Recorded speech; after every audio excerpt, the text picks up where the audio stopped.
there! Welcome to the Sisterhood of the Traveling Bantha. We are your hosts, Denise and Rexy, and we are recording with special support from Council Member Mark Collier. And we're broadcasting from our galaxy to yours. May the force be with you. Always.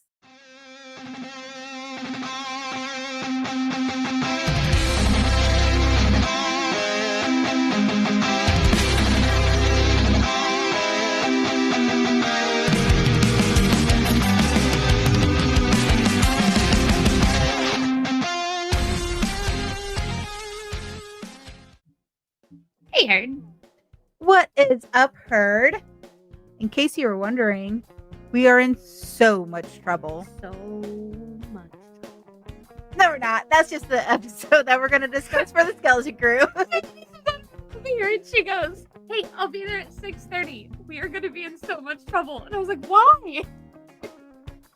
I was giving Rexy the title name of the episode that we're going to discuss tonight for Skeleton Crew. I thought you were telling me that we were in a lot of trouble. And I was like, I cannot think of anything that we did. I mean, it wouldn't be very far-fetched to think that we were going to be in trouble for something. like, why are we going to be in so much trouble? Like, not just trouble, but so much. Did we do? Why don't I remember? Yeah. So, spoiler warning, episode 7, beep, beep, beep, Skeleton beep, beep. Crew. Yeah. This is your spoiler warning. We're going to talk about it. We're going to talk about details.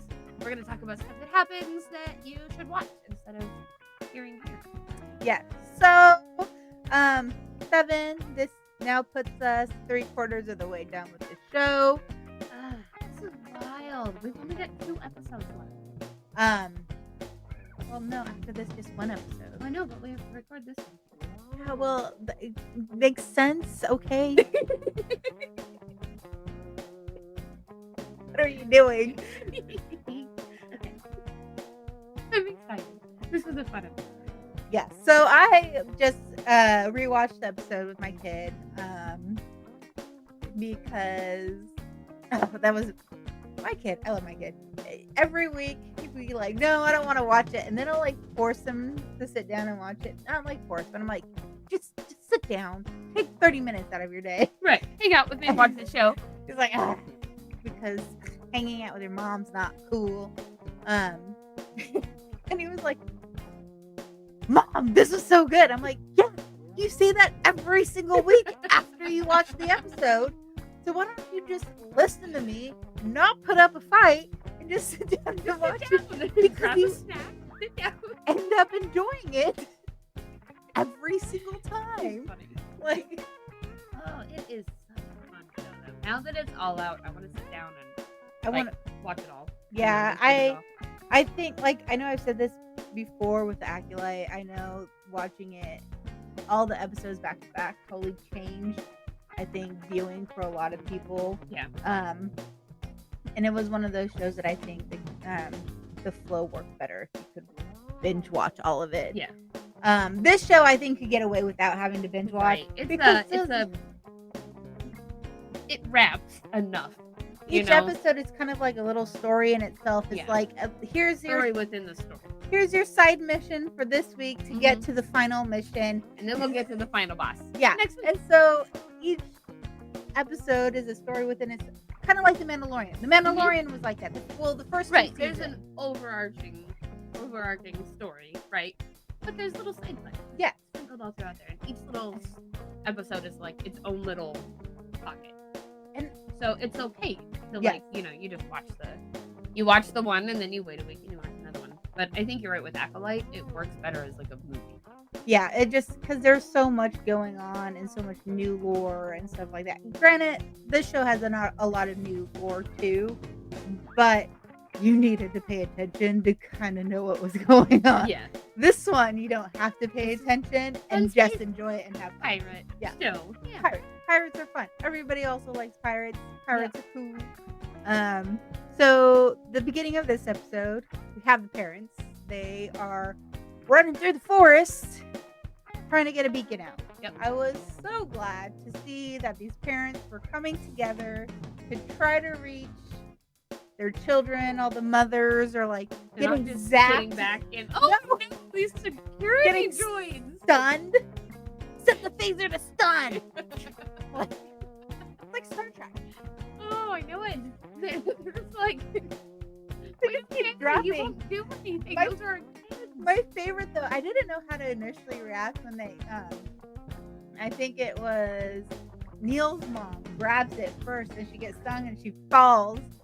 And Fern's mom was like, she'll be fine, let's go. I was like, is Kate or Fern's mom gonna do something? Like, but then they all just kept like dropping No, into. it's like, what else can you do? You're trying your But then, damnedest to get this so message then out. I was thinking as I was rewatching this today, as the droids, I'm like, why are the droids just only hitting the one holding it? Why aren't they hitting all of them? Take all of them down? Like, Right. Yeah. there are so many droids out there. Why weren't they going towards all of them? No, It was only because then about- it would have been over. I mean, Well, yeah, I you get know, that, we're and we good. needed them to like. We needed that beacon out. We did. But yeah, I was glad it went through. Although at that point we didn't know it went through. We just knew it like lifted. Right. We knew they did their best. Oh, we knew it could They have all been got shot shot down out of the sky, or it could have been intercepted by somebody Yep. else. It could have crashed. I mean, who knows? You have no idea. But I love, and we've said this before. We like these like kind of little mini stories at the beginning that kind of. It gives you that other perspective of like, okay, this is what the parents are Yeah. doing while the kids are Having their epic adventure. space adventure. We need to see what the parents are doing, and I'm glad that the parents are being proactive to Right. try to save their children, They're not just especially sitting hoping that the security droids will finally do something. since the droids are doing jack nothing, absolutely nothing. But so that was going on, but then out in space, space, with the kids. the pirates. So at the last episode, they caught Jod, Brutus and his crew, and Brutus. Jod was like, "No, Atten's real," and all this stuff. So finally, they have the coordinates and they fly. I didn't catch this the first time. I caught it this time. They pull up and it looks like a big giant gas bubble. Does it? And they're like, "It's a big," it's like, "Oh, it's just a maelstrom." You know what other planet is like wrapped around a maelstrom? Quetzal. Oh, is it really? It's Okay. I looked this up. So you have to get through that to actually manage to get to the planet. Yes. But yeah, it so it made me think of the Kessel, which was also surrounded by, it was called pop-ups, sorry. Cadiz Maelstrom, which is also just simply known as Maelstrom. It is a cluster of matter containing interstellar gas, carbon bergs, ice chunks, and other large debris. Lots That's of things around- to smash. Yeah. So, but it looked very similar, although the one around Atten was like a green, and the Yeah. one around Kessel was more of a red, I think. I can't remember.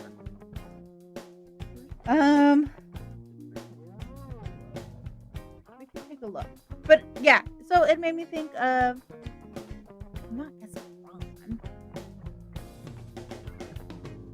But see, the image might not show the maelstrom around it.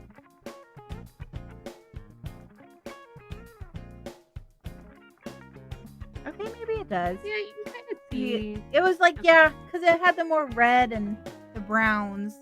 So it was different type of interstellar gas around at Atten.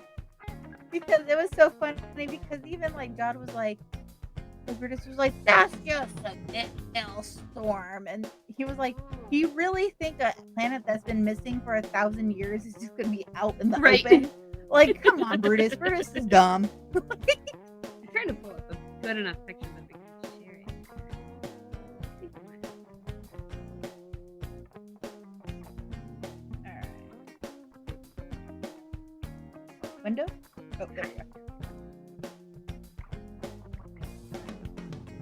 Yeah, so it kind of looks like that, except green and blue and prettier. Yeah, This one kind of looks like a turd. you can see all the red and orange. It's very like fiery.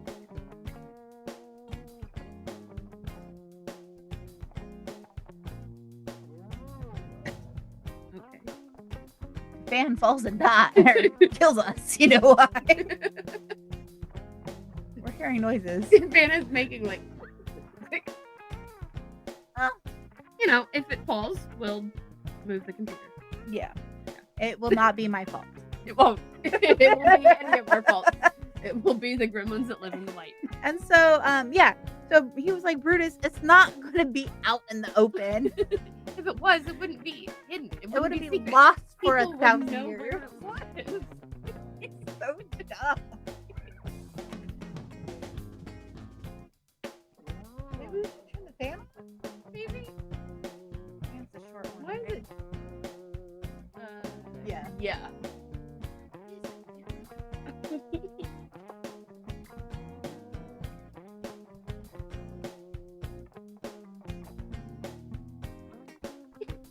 I fixed it.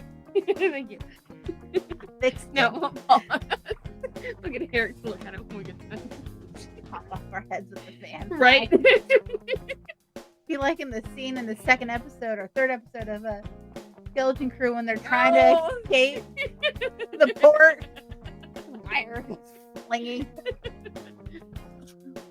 Yeah. But yeah, so then we have of course there's more fighting. Oh, I was so glad John didn't personally go down to try to test the maelstrom to go through because the pirate got blown up in the ship. Yep, that would have been John. You know. But it makes sense that he wouldn't go. And they also didn't trust them. They weren't going to send down the one guy true. who knew how it worked and then just have him go down there Like, and have bye. them bring up an entire army potentially and shoot down these pirates. Like, I guess maybe Brutus was smart in that aspect. That makes sense. They just use a disposable pirate. Yeah. Have you noticed? Disposable pirate. He was. I like it. Disposable pirate, but have you noticed? Why are all the pirates the ugly, like, sentient? They're not pretty looking ones. Do you ever see a pretty or good looking pirate? Not in Star Wars. What about in, like, even Pirates of the Caribbean? If you're gonna say Johnny Depp, I'm gonna have to say nope. He doesn't do it for me. I think he looks gross. I mean, Keira Knightley was a pirate. She wasn't brought up as a pirate.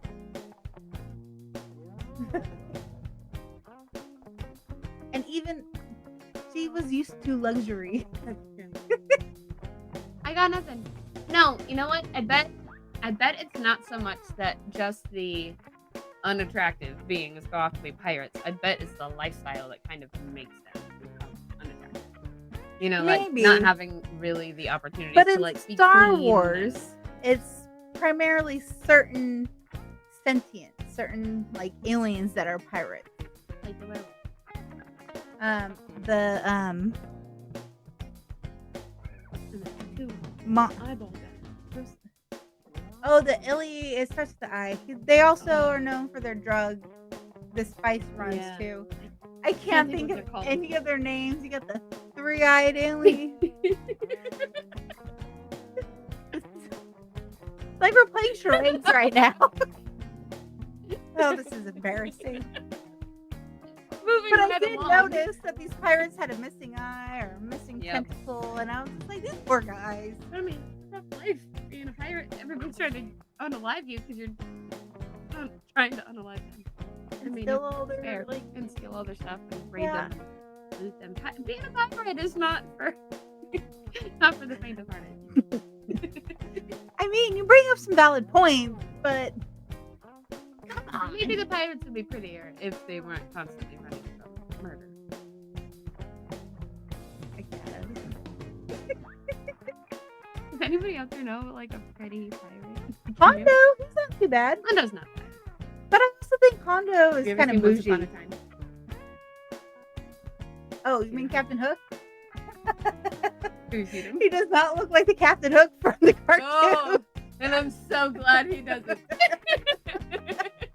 my god, turn that fan down. Made it so warm in here. There's no air circulation anymore. Okay. We gotta keep going before we Before Denise melt to death. passes out. Yeah. Okay, so yeah. So we're back up here. We Brutus. have disposable pirate. Go boom. Yeah, he goes boom, and then the kids show up. They clawed him. They got pulled in with what is it called? Oh my gosh. Tractor beam? Yeah. That's it. Tractor beam. And they clawed him in KB's Like using a claw her machine. so great. And you're trying to sound all intimidating with the voice changer, and John's just like, come on. He knows exactly. And he says something. What is it? It's not. We're not there yet. Oh, is it not? but we're Okay, there. okay. You I'm can on. see John is slowly getting more and more annoyed with these children, especially the last few episodes. Like that fuse has He's gotten just getting so smaller, fed up. Yeah. smaller, especially on Lanupa when they were all jumping on the Oh my gosh. Yeah. on the bed. Yep. Like And I he's want like- to go and kneel. No, I want to first. And he's just like, I want to eat the food. I want to go. Like we're pirates. This is not what we do. They're like, we're not. You know. We're kids. We're not pirates. You can't expect us to do this. We're gonna jump on your bed. But like, it's like that's when you know, we saw it before, and now we saw like I don't know why I didn't notice, but John is very cutthroat. Yeah. He's very ruthless. Because he just walks up and just Brutus. But he's also done that before other times in the show where like there's another point where they got captured and he just like had him unalive. Yeah, like chopped off Smee's head. Yeah. Like without even That was thinking this about it. yeah, this was this episode. It was when they were trying to fight over who had ownership of the Oh, that's right. Because Smee was gonna help, and he's just like, yeah, because me told him that he wasn't the captain anymore. He was the captain of the other ship yeah. with the armor on. So now it's a different ship. And then that's when Wim was like, I call cleans, and he stops and he's like, the ship is mine. He's like, all right, captain. Yep. And then Yep, he goes that's right. and then he goes to turn on him because he's so done with John too. Oh, I know. He can't stand him. I And was he likes the kids. yeah, You can tell I by think- now, like, Smee has really gotten to like the kids. But I think it was because the kids also had like there was more of mutual respect between the kids Yeah. and Smee. They didn't look Where down on him. They weren't treating him like a John- servant or... Hated droids. Yeah. He just talked down to As far as he Smee was concerned, they were servants. None of it. the entire time. So I don't think it was any It's problem. a kid, it's me like dishes. Clean this. Throw out the trash. I still love when he's like, I Back around the corner. so I was so mad when he pulled out the lightsaber. Oh, I'm saying. So Owen saw that today and he was like, I hate God. Yep. You're like, oh, I was like, I am glad that they are making him an actual villain. Like, I did think, because of kind of the way he was acting towards the beginning, I thought they were going to keep him a little soft. yeah. But I like that they just leaned into making him a bad guy. Was it because he was already that way, or did he just lose all patience dealing with 4 children? Because this You is shortly afterwards, he was just like, you guys stop talking. You guys don't have any reality. And then he looks at Wim and he's like, you are the worst of them all. You are so naive. That is You true. are spoiled little brats. You I guys am- have no idea what real life is actually like. The quote that he said was, I have 0 patience left. So maybe that was it. Maybe he just got so fed up. It was like, you know what? This is the point. He was like, I have 0 patience left, and he's standing there with the lightsaber, like, Oh, in front of right all now, the kids. being all like menacing. Yep. I'm not gonna lie. I may have at some point told my kid, I have no more patience. Like, you need to just stop. Yeah. I have, and it's so, I was like, oh my God, I felt that in my core. Threaten him with a lightsaber. No, I did not. But it was just like, There's been times where I'm like, I love my kid. He's great. But sometimes he's very active. And I will text my husband and be like, I'm home. I have no more energy. Come over, I'm gonna duct tape him to the ceiling. Tag, you're it. Please. But like, when he said that, I think every single adult who has a child felt seen just by that one phrase. All the parents Zero and guardians patience across the world left. are just like, it's that meme. But that was like everybody in the chat, like our skeleton crew brought up. Because I'm one of the only ones with no kids. Almost everybody in there has children, and they're all just like, Yep. see you, John. He was so done. Maybe you're right. Maybe that's what finally made him like, Just I snap. don't care. But I will say, I did love seeing Jod with his Captain Silvo helmet on. I love that that was costume. so I love how Oh the my helmet gosh. also Yeah. like changes his voice, so he takes on this like whole other Oh, I persona, know. and he just strutting around like a captain. Like he's not an ugly captain or You're ugly right. pirate. You're right. But it's Jude Law. True. He's a human too. He's a humanoid. But we learn more about his backstory, so I think that also kind of plays into it in the last episode.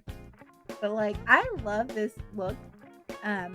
It is really cool. I think Star Wars has knocked it out of the park with helmets. The last two shows, we had the helmet for the Stranger, which was really cool. Oh yeah, it Love was. that one. And then now this helmet for Captain Silvo, and I think it is so cool. He can barely see, just like the rest of us who wear helmets like the Mandos Yeah. and the stormtroopers. Yeah, look at that teeny tiny eye port. You guys wearing helmets sometimes suck. So I Because all the kids that were there to like help or visit or whatever, are, like knee height, you can't see past like your chest. No, I like sometimes have to walk and stick out my neck so I can kind of like see underneath, because I'm also wear glasses and have a hard time seeing. So I posted up a video on TikTok, and it was someone was throwing snowballs at me, and I took my helmet off to go and chase them, and somebody's like, "You're a Mando, you're not supposed to take your helmet off." I was like, to be fair, it's very limiting visibility, and I wear glasses.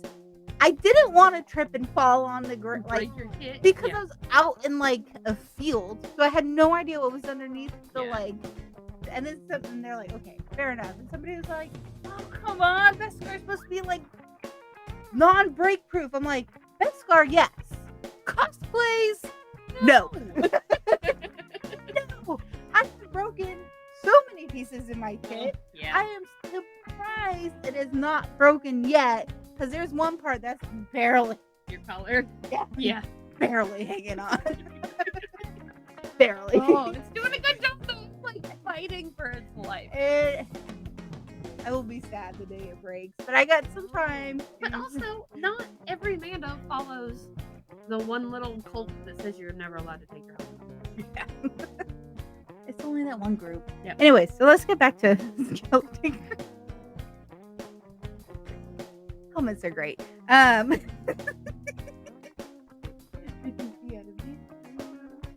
then That visor part right there really helps. Like, 'cause you kind of like. Yep.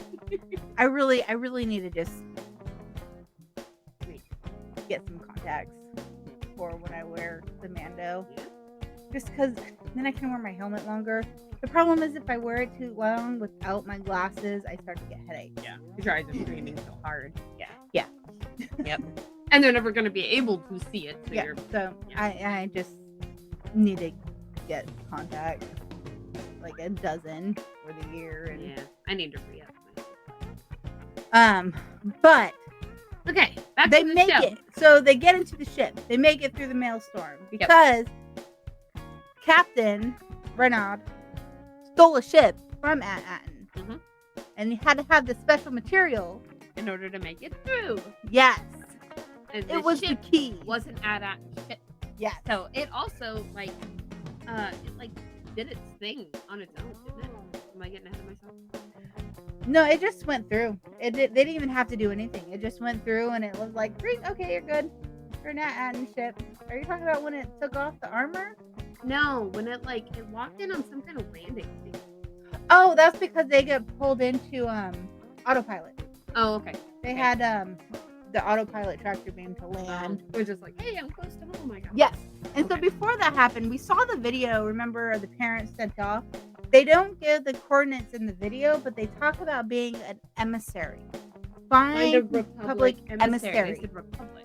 Yeah, a Republic emissary, which we've always talked about, like, what time period were these people from? I genuinely think their old Republic is when this started because it's been gone for 1,000 years. That puts it in how would they know? Old Republic, and we've seen since then the High Republic, the New Republic, the so there's all sorts of different republic, which always seem to be kind of the good guys. Right. Yeah. Which is convenient in Star Wars. Yeah. But anyway, I still think at this point, we weren't sure. We get some hints in the next one, right? They don't ever out and out say, but don't we get some hints? No, not even then. They never specify when it went in, except the only thing that we know was they've been cut off for years. People, they have no idea. They've been gone for like 1,000 years. Yeah, I don't know any. The people on there don't. Yeah, we learned that the supervisor knows. Yeah. But that's for the next episode. But they the emissary, that was the key, because Jod used that to pretend to be essentially somebody from the Republic emissary. Yep. Yeah, which that really pissed me off. Not Jod using that, but the fact that when they land and these like security droids come, they don't ask for any kind of clearance. They just take his word for it. They immediately are just like, "Oh, you say you're Republic emissary? Cool, you must not be lying. There's no way you could be lying. Let's take you to the vault. Yeah, we'll show you everything. Here you go. We'll do everything you say." Like, no all proof. this security not let people outside the barrier communicate outside the barrier. You let somebody in and just let them do whatever they want. Like, they stunned the parents for trying to send the message. Like, and they just walked this stranger into the vault. Well, at least they didn't let Jod send off the message to the pirate ship. That's true. They were just like, "No, let's just take you to the vault." He's like, "I need to get in contact with my other ship." And they're like, "No, we must take you." And that is true. Was like, maybe it's just like they're so insular that it's like there's no possible way this person could be here unless he says he. I mean, yeah, because there was for a long time peace in the galaxy for hundreds of years. So why? And that's all these people knew. Yeah, but like, come on, security droids, update your protocols, right? But with what? I don't know. They gotta have some sort of upgrades, because look at the stuff that KB has on her. That's true. Everything has to be manufactured in house. And where are they getting all the supplies to manufacture stuff like that? Right? Where are they getting all the stuff? I don't know. Where are they getting all the stuff to make new clothing, to make new supplies, to make these new cars? They break down, they repurpose. Would like something run out of resources, right? Like, use everything, unless they've just found a way to be like completely self-sustaining. Maybe, but how? But that also really blows the idea of like the trade out of the water, because if they're meant to be self-sustaining, they would have no need for trade. We have questions, Disney. How does this all work? I know it's not supposed to be a deep. I know it's not supposed to be a deep, like, philosophical show with all these like insights, but we have questions. But and also, why do they need all those? Like, okay, so there's another question. So they take them to the vault, and they say that there's 1,138 vaults. Yeah. Full of these Republic. 1,138 more. 37 more. Because the total number was 1,000. The total number was 1139, and I remember that was funny because it was one more than 1138. 1138 is one of George Lucas. Yeah. That was one of my Easter eggs. My fun facts. Well, you can still tell it. No, I'm not gonna tell it. You took it away. No, it's mine. But so what are they doing? Why does this planet need all this gold? Didn't they question why didn't anybody ever come to pick up any of this mint? And they just kept making it. They were never like, you know what? Nobody's been here in a Are they hollowing out this planet? How is the planet not collapsed in on itself to hold that much gold? They are massive vaults. I don't think we're ever gonna know the answers either, because this is like the end of it, right? Yeah. I don't. What? Because the only. If you take it out, in order for it to not collapse, you gotta put something back in. And what are they gonna put in? Because they can't get anything from outside the planet to put in. Obviously, they're building it up and they're putting structures in there. They're building up the structure, obviously, with something like cement. But then where are they getting the gravel to make the cement? Right, because eventually the planet would run out of rocks. It would have mined the whole thing. And the planet would collapse. Unless there's a whole other secret society on the other side of the planet and they just don't know about it. And they're communicating on both sides with different trades. Maybe because we only saw the one little city. One city. But that's how they do it on every single planet in Star Wars. You only see the one city. Yep. You never see the rest. And there's probably lots of cities around the planet. Freaking planet. Disney. We have questions. There's so many questions, please. We could have answers. Yeah. I don't know. I have more. I just questions. But yeah. But they walk. Okay, back to the show though. They walked out in to these billions of vaults, right? We find out that there's just gold. Just credits. He would have swam through that gold just like Scrooge. He was just like he was so happy. He was like, open it up, right? And it comes spilling out, and he's like, and then he ducks his head under. I'm like, how did that gold not hurt your head? Don't. I'm like, what are you doing? Did they teach you how that is? So we can like pretend to be like bathing? I hope it actually jumped on him. I think that would be funny. What hurt? I mean, the chocolate was good. Yeah, see, they could have Star Wars said, like, here, we'll just dump these chocolate ones on your head, and then you can take them home. But yeah, I was just like, we just need to make a big pool. And that, yep. That's all we're missing. He was just so gleeful. And the kids, you know, they're still sitting there on the ship. They do get reunited with their parents. Yes. But at this point. But that joy is very short lived because John walks up. Is this the one where he's like, hey, go and find him the quarters? No. Or is that the next one?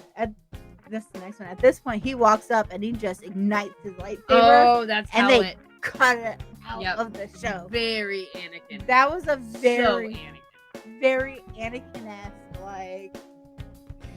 It's like move. Right out to his side. There's the four kids.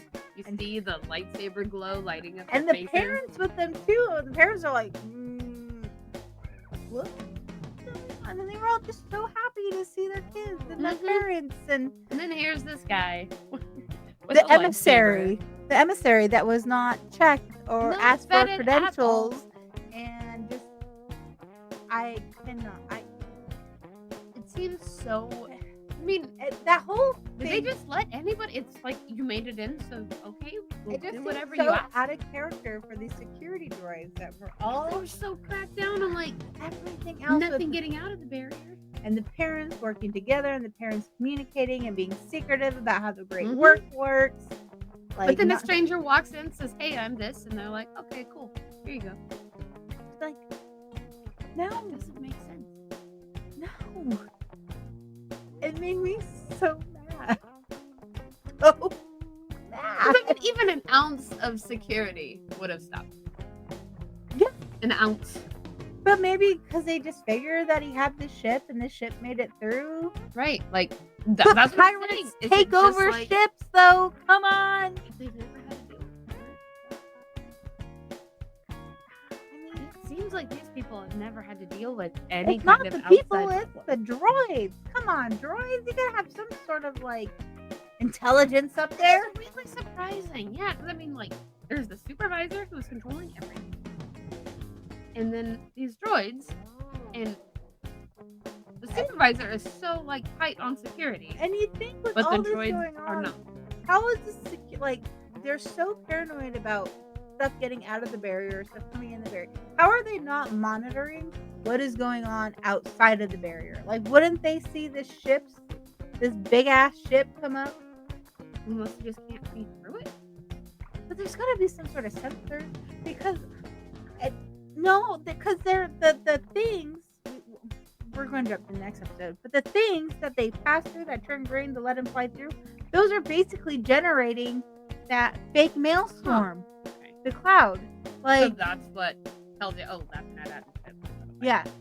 So how can they not? Why are they not using those things, those pods, to see what's going on out in space?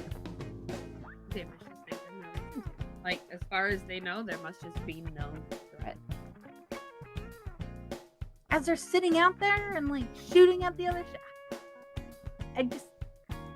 I think this is the first time any of them have had to deal with anything.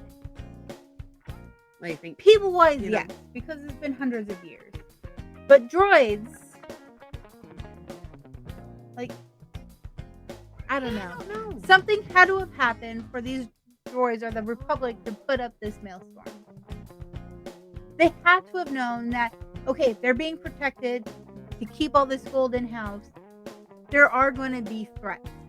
But maybe they just didn't tell the people. But take the people out of the equation. Just the droids. Just the droids. The droids we have found out, they can live for thousands of years. Like, how is this program not already there? And if they're building new droids, you think that programming from the initial droid would have been implemented and put into everybody's like programming. Unless that was never in the initial. No, I think that when they have gone through such great lengths to hide these planets, like there had to have been some sort of like different scenarios. Why else would there be? Can I see your identification? I mean, It's just a simple question. One simple question. Can I see your identity? The ship does not count as identity. No, because who knows how you got the ship? Unless also, how did they not realize that the ship was missing from before when the captain stole it? How did the captain get in there before? That's true, because he stole it and he wasn't from there. No. Or look, what if he was? Oh. What if Reynolds was from there? Maybe he was initially at Atten and that's how he kind of snuck under the radar. He came from there. Still, the ship got out. And then by the time he was out, and it would make sense that he would go and destroy the coordinates on these other planets to not go back home. He knew. Yep. What if he was from there? So what if he kind of knew how important the place was, and he was like, well, I don't really want to be here, but I'm going to smash all the coordinates so nobody else can go destroy my whole planet, right? Yeah. Like, he could have been a whim that wanted to go out on an adventure. He could have been. And if he was from there, like speculating he is, then he would have had people that he cared about on the planet that he wouldn't have wanted to see. He would have had places he liked, things he wouldn't have wanted to see destroyed or ransacked. Or it just him being greedy and didn't want to have anybody else go there, and he kept the coordinates to himself and would periodically go. Yeah. Maybe he would periodically go back. Like, we can write a whole nother thing about this dude going back and forth to get gold.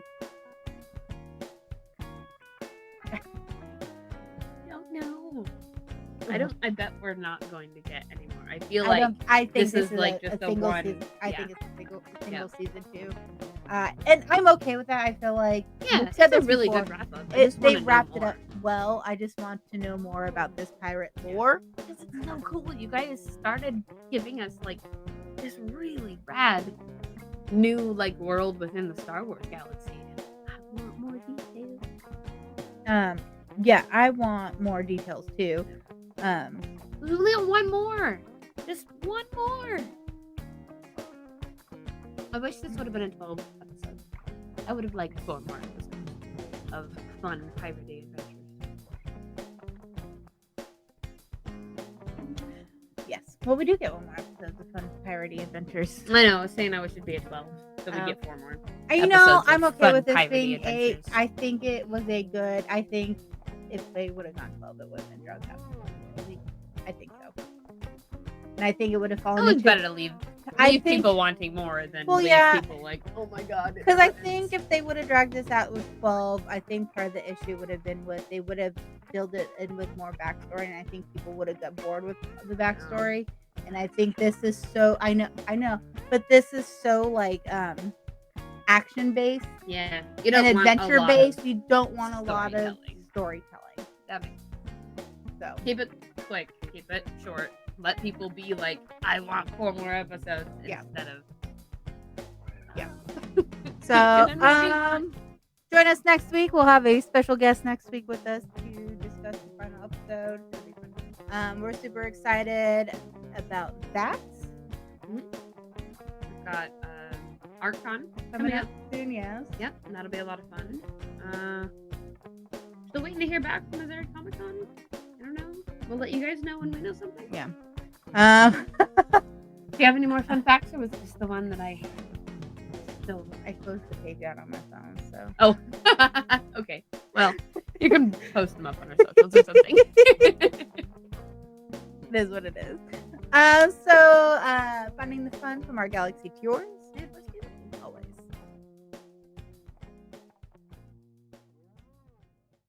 Thank you for listening to Sisterhood of the Traveling Bantha, written and produced by Denise McKay. Edited and produced by Rexy Jupiter. Original logo designed by Tyler Rigney. Intro and outro music is provided by the Galactic Empire. You can find us on all streaming platforms at Travel and Bantha. And join our Discord for fun-filled galaxy chats. You can also sign up for our Patreon starting at just $3. You get exclusive episodes, merch, behind the scenes, and more. And a special thanks to all our Jedi Knight members and higher. We have Rooney, Michael Beavers, Mark Collier, and James Peake. From our galaxy to yours, may the Force be with you. Always.